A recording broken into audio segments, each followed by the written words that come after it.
challenge is important, not because, I want Britain to be the number one, basketball country in the next 5 years. That's not the vision. The vision is, what does society look like?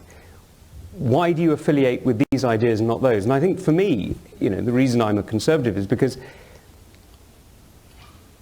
I think it's very easy, if you're an American tech entrepreneur, to move fast and break things. Yeah. If you're responsible for a community or for a platoon, then you've got to think about the most vulnerable in your society, and you've got to think about how that community works.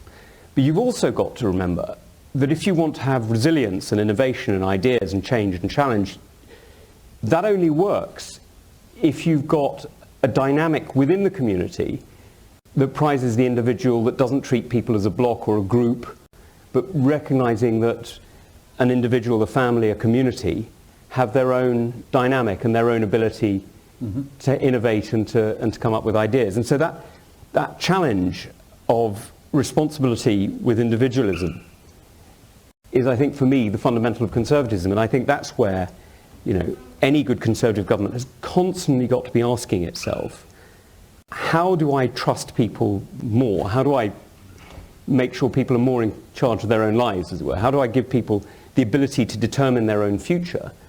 But at the same time, how do I make sure that the safety net is there for those for whom, for one reason or another, the choices aren't available, or the result would be disastrous? So there is such a thing as society? Yes, there is, but it's not the same thing as the state.